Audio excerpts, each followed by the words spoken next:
Hello and welcome to Grandma's Story Room. We are going to continue reading The Wild Robot today. And the last time we read our story, Roz had finally really communicated with one of the animals. Do you remember which one it was? I'll give you a hint. It was the one that she removed the porcupine quills from. Yes, it was the fox. So we are going to start on chapter 24, called The Accident. As Roz wandered through springtime, she saw all the different ways that animals entered the world. She saw birds guarding their eggs like treasures until the chicks finally hatched.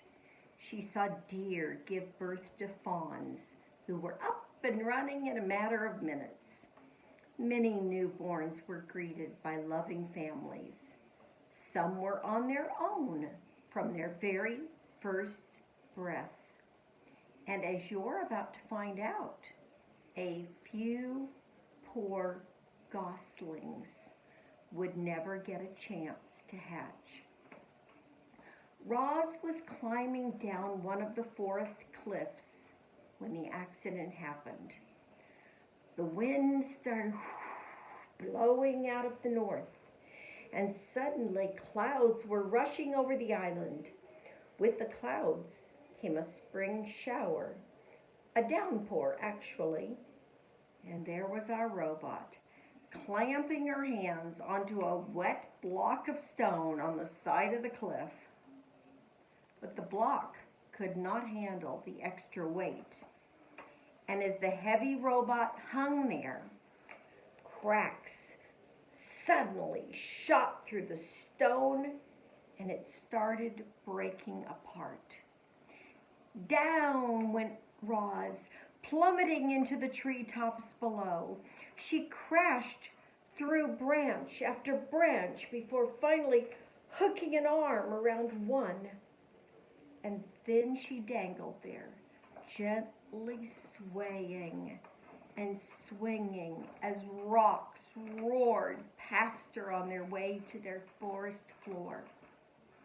And when the dust settled, Roz shimmied down the tree trunk, and the ground was littered with broken rocks and splintered wood and pulverized shrubs.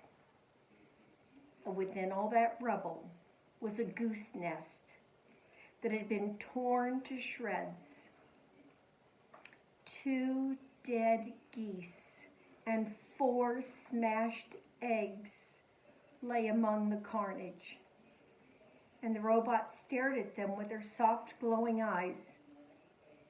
And something clicked deep inside her computer brain. And Roz realized that she had caused the deaths of an entire family of geese. Now, of course, we know that she didn't do it on purpose. She was just trying to hang on. Chapter 25, The Egg. As Roz stood in the rain, staring down at those poor, lifeless geese, her sensitive ears detected a faint peeping sound coming from somewhere nearby. She followed the peeps over to a clump of wet leaves on the ground. And when she peeled back the leaves, she discovered a single, perfect goose egg sunk into the mud.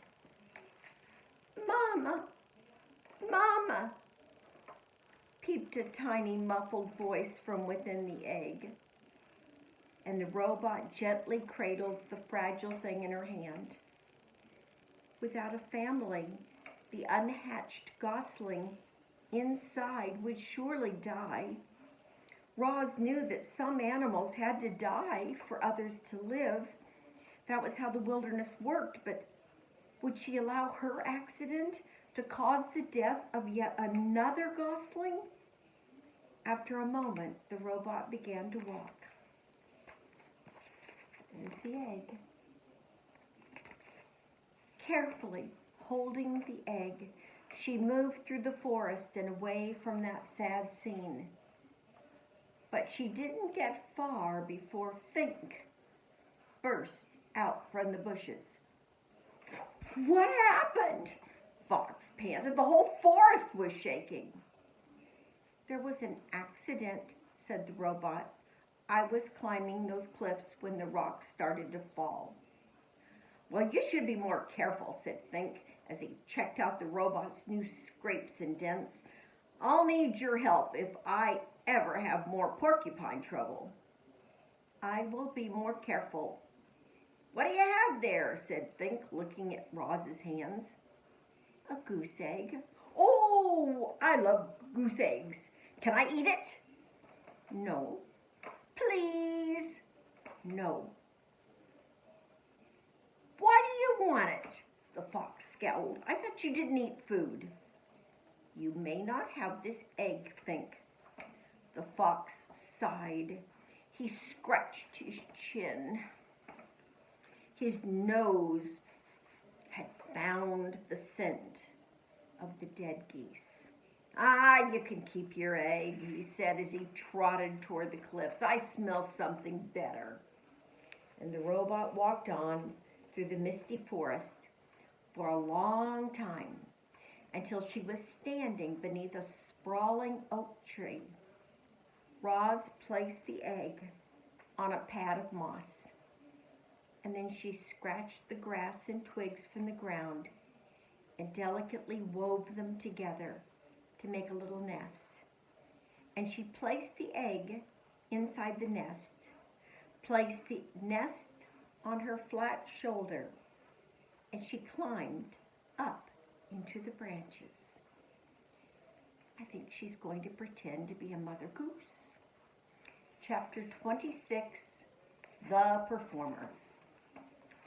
Up in the sprawling oak, the goose egg was beep, beep, and wobbling around in its nest. Mama, Mama, said the egg. I am not your mother, said the robot. The egg continued beeping and wobbling until nightfall, when the gosling inside settled down to go to sleep and the egg became quiet and still. The robot was about to settle into her own kind of sleep when she heard something in the underbrush below. Roz peered down from the branches and saw weeds rustling in the moonlight. A creature was crawling past, but the creature stayed low, hiding in the darkest shadows, so that Roz could not see who it was. Roz wasn't the only one watching. A pair of furry ears rose up behind a log. The ears belonged to a very hungry badger. He lay in wait. There he is, right there. He lay in wait as the shadowy creature came closer and closer, and when the time was right, the badger pounced. Now, you might expect a creature under attack to run for her life, or to defend herself, or at the very least to scream. But when the badger pounced, this creature just rolled onto her back, stuck out her tongue, and died. Can you think what that creature might have been? Not only was she dead, she was rotten. The badger's face twisted up with disgust. Blech! What a stench! He pawed at the stinking corpse a few times and then gave up. No thanks, he grumbled to himself. I'd rather eat beetles. And the badger hurried off to find a less disgusting meal. Had that mysterious creature been frightened to death? How could her body possibly rot so quickly? Roz was confused, and the robot became considerably more confused an hour later when the dead creature's ears began to flicker. The nose began to twitch, and she rolled onto her feet and went on her way as if nothing had happened. And the robot's voice called down from the tree, "Are you alive? Are you dead?" The creature's voice hissed up from the shadows. "Who's there? Why have you been watching me?" "What you just did was unbelievable," said Roz. "I could not look away." "Unbelievable? Really?" The creature's voice seemed to be softening. I thought perhaps I overdid it when I stuck out my tongue." "Well, I was certain you were dead."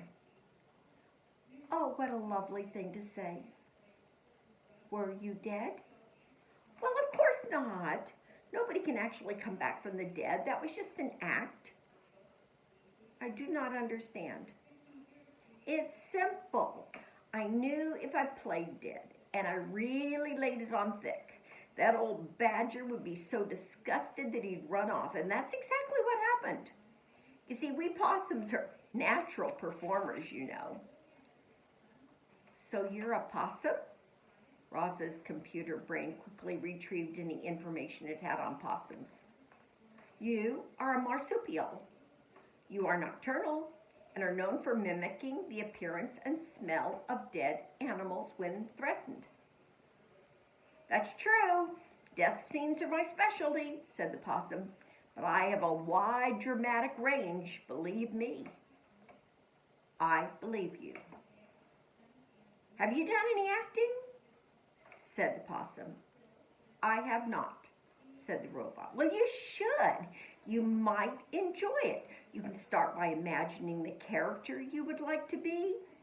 How do they move? How do they speak? What are their hopes and fears? How do people act or others react to them? Only when you truly understand a character can you become that character." The two odd creatures sat there, one in a tree, the other in the weeds, talking about acting. The possum went on and on about her various acting methods and her triumphant performances, and our robot absorbed every word. "But why do you pretend to be something you are not?" said the robot.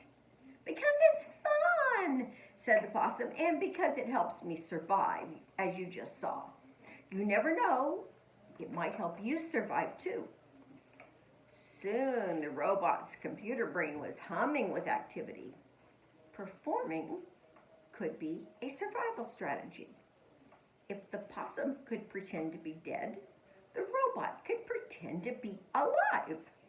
She could act less robotic and more natural. And if she could pretend to be friendly, she might make some friends, and they might help her live longer and better. Yes, this was an excellent plan. Roz wasted no time and spoke her next words in the friendliest voice she could muster. "Madam Marsupial, it would be a great honor and absolute privilege if you would kindly inform me of your name." Roz's friendly demeanor needed some work, but it was a start. "Yes, of course," said the possum. "My name is Pinktail." "And you are?" Leaves gently shook as Roz climbed down from the tree. "It's a very lovely pleasure to make your acquaintance, my dear Pinktail." A moment later, the robot stepped into the moonlight. "My name is Roz." "Oh my," the possum gasped. "You are the monster."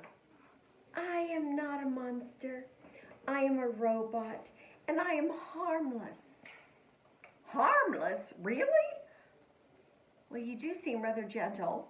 And I heard someone say you don't eat any food or at all, which makes no sense, but hopefully it means you won't eat me." "Oh, I will not eat you," said the robot. "I'm so glad to hear that," said the possum.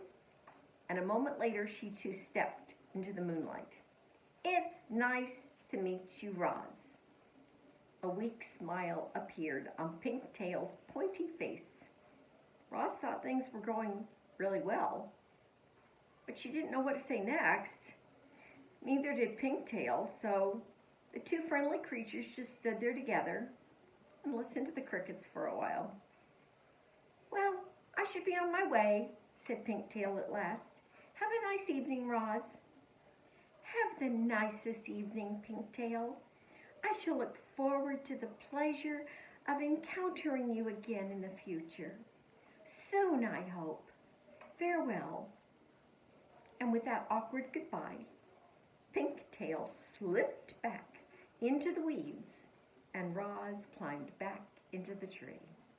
And that's it for today, and next time we will read about the gosling. I think it's going to hatch.